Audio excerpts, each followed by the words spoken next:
Hello friends, સ્વાગત છે તમારું માકા સ્વાદમાં। આજે હું તમારા માટે લારી પર મળે તેવી રગડા પાણીપુરીનો રગડો કેવી રીતે બનાવો તેની રેસીપી લઈને આવી છું। રેસીપી પસંદ પડે તો ચેનલને સબસ્ક્રાઈબ કરવાનું બિલકુલ ભૂલતા નહીં અને બાજુમાં રહેલા બેલ આઇકનને પણ જરૂરથી પ્રેસ કરજો, જેથી તમને મારા નવા વિડીયોની નોટિફિકેશન મળતી રહે। તો ચાલો શરૂ કરીએ આજની મજેદાર રેસીપી। પાણીપુરી બનાવવા માટે સૌથી પહેલાં આપણે રગડો બનાવવાનો છે। તો એના માટે 1/4 કપ સૂકા આવા પીળા વટાણા આવે એને મેં 3 કલાક પહેલાં પલાળી રાખ્યા હતા।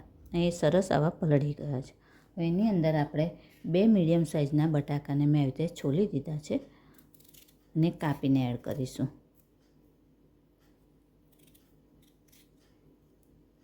એ રીતે મોટા મોટા જ કાપી લેવાના।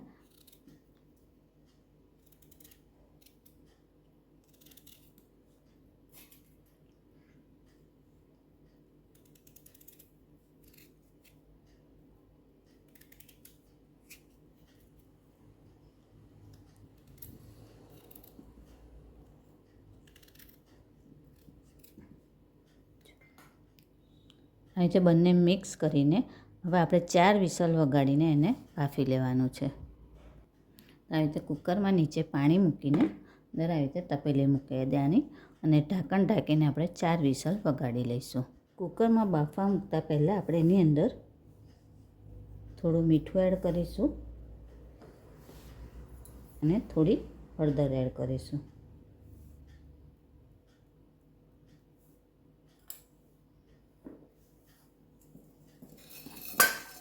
પછી આ રીતે કુકરની અંદર એને મૂકીને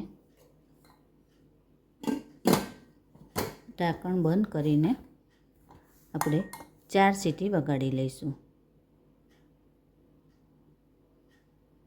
વટાણા અને બટાકા સરસ તે બફાઈ ગયા પછી મેં એના રીતે એક મોટા વાસણમાં લઈ લીધા હતા।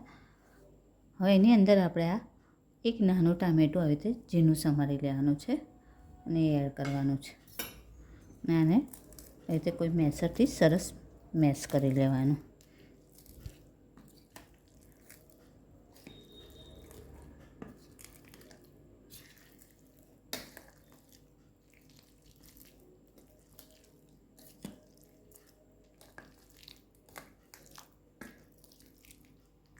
આવી રીતે એક પ્લેટમાં લઈને એને આપણે ગેસ ચાલુ કરી મૂકી દેવાનો છે।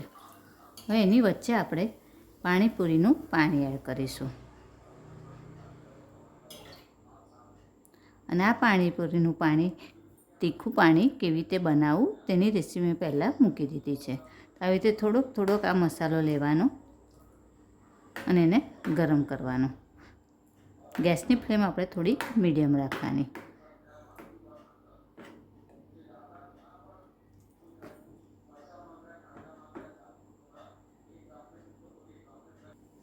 હવે રગડો આપણો ગરમ થાય એટલે આપણે આ રીતે પાણીપુરી સર્વ કરવાની।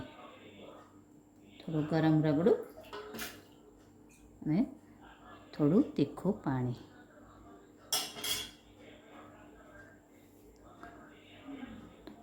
તો તૈયાર છે આપણી ગરમા ગરમ રગડા પાણીપુરી।